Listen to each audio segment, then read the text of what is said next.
Let's talk about managing the hormonal shit show during menopause. My name's Tracy Montgomery, and I talk about menopause, midlife, and all the crap that goes with it. So, obviously, I'm talking to you ladies out there that are embracing this hormonal journey. It's the last great taboo. We talk about it, but do we talk about it correctly? And it's something that all women are going to go through at some point, be it the natural progression, be it an enforced progression. You're going to go through it. So let's talk about the hormonal shit show side. That is perimenopause. That is when your hormones are starting to pack themselves up and do one. So your brain is left thinking, where are those hormones? Where have they gone? And it can't cope. So, this is what we need to understand about the menopausal transition. So, the bit where your hormones are going a bit wild, they're causing all of these mood swings, your irregular periods, your fatigue. Oh, God, the fatigue, the brain fog. You're all finding your keys in the fridge, places like that. Ridiculous. Your emotions are all over the place.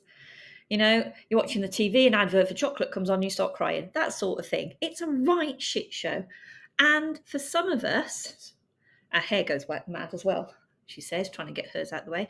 For some of us, that transition can be debilitating, stops you from being able to speak as well. You can't think straight and you're not the person you used to be. So long as we understand and we realize and we know that it is due to those hormones doing one, we can start to understand the effects that they have on us. And this is prevalent when we are seeking help and assistance, because if we are going to medical professionals and we're saying we're not feeling too good, we're feeling down, we're feeling low, they're going to go straight into the avenue of mental health. Now, mental health does come along with these hormones doing one, because we've had these nurture hormones, these hormones looking after us, these hormones giving us our confidence, giving us our self-esteem. They're gone. They're out the door, or they're going out the door, and they're causing all these fluctuations. So our brain is confused. It doesn't know what's happening.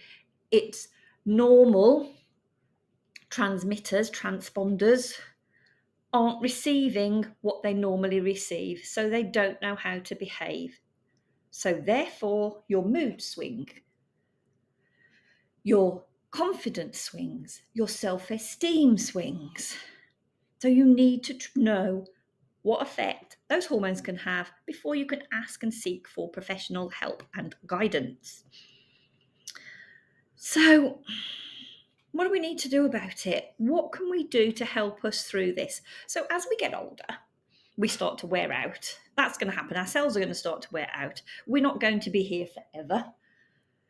We're not designed that way. We are designed to have a finite time on this planet. And for each of us, we don't know how long that's going to be.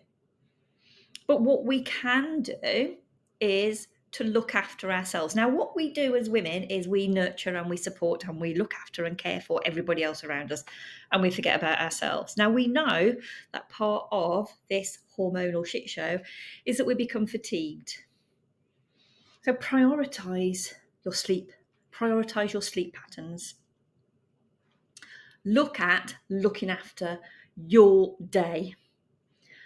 Look at things that you can do that make you feel good about you. Now, that mate, I really can't speak today. I really apologize.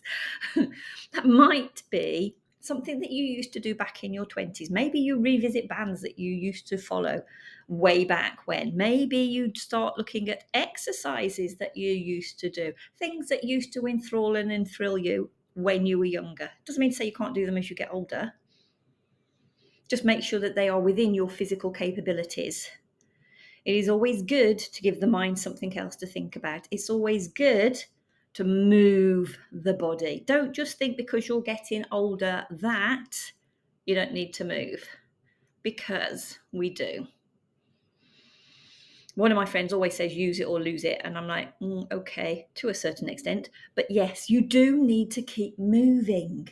Moving moves all the fluids within your body anyway. It strengthens your muscles. And keeping you active, keeping you moving, gives you something else to think about. Stop looking at the square box, whichever square box it is that you look at, be it the little square box that you carry around with you or the square box that's attached to your wall or onto a cabinet, with, quite frankly, shed loads of rubbish coming at you. So not only do you need to care for your physical self, you need to care for your mental self as well. So think about that. It is much more beneficial to go for a walk in the rain, I know it might be raining, than it is to sit down and watch a couple of hours of a soap or Netflix program. Think about what you're eating as well. Now, maybe your household has shrunk. So you've gone from a household of kids, your own kids, however many, 1, 2, 3, 4, 5, I don't know. They've all gone. So the amount of people that you're cooking for is less, and you really can't be bothered. But just think about what you need to look after you. Think about the healthy foods that you should eat, the lean proteins, the healthy fats, the green vegetables. Think about what they're going to bring to you. So during the menopause, we can look at foods that contain the phytoestrogens.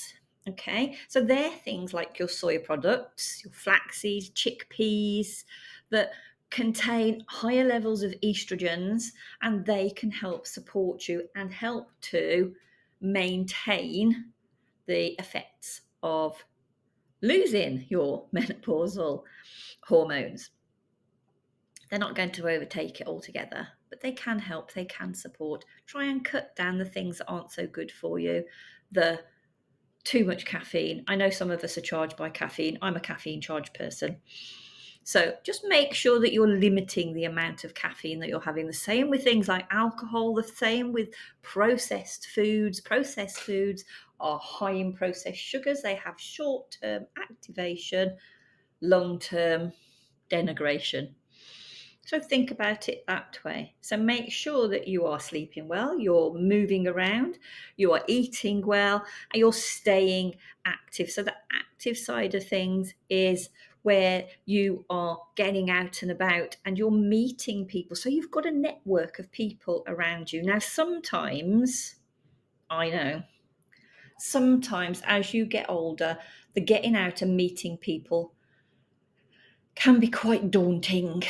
So maybe you could come into a supportive network that is virtual. I've just said about not spending too much time on the old square box, but if it's a supportive network where you're actually talking to people, that can help. So bear in mind that I have a supportive network where I can help you, you can talk, you can vent, and we can look at what's going on with this hormonal shit show that's really messing with how you're feeling, how you're behaving, and how you're moving forward. So let's think about this. The menopause is a hormonal shit show. It's going to happen to all of us women. Not a lot we can do about it. We don't know when it's going to start. We don't know when it's going to finish. We don't know how long it's going to be unless we have had some sort of intervention, in which case we are forewarned. We need to therefore be forearmed, be it natural, be it intentional. We know that when the brain loses these female hormones, our estrogens, our progesterones, that our brain doesn't quite know how to cope. This is what the perimenopause is. This is that shit show time. So this is where you get the brain fog, you get the hot flashes, you get the there we go, look. Forgotten totally what I was talking about. And I've even got little prompts down the side. Look at that. That's part of it. That's part of what happens to your hormones, to your brain at this stage. And there can be some funny little side effects as well. So we might talk about those as well that happen that you don't think about. So be aware that if you are going to be going and seeking professional help at this stage, that you are aware that it could be hormonal. So that should be where you're looking at first, because the brain can't cope straight away without these hormones. It can take a while for you to get used to it. It can take a while for your body to adapt and adjust. And we don't know how severe that cause is going to be on you as an individual. So I hope all of that has been useful. Remember, my name is Tracy Montgomery. I talk about all things menopause, midlife, and all the crap that comes along with it. I will talk to you soon. Take care for now.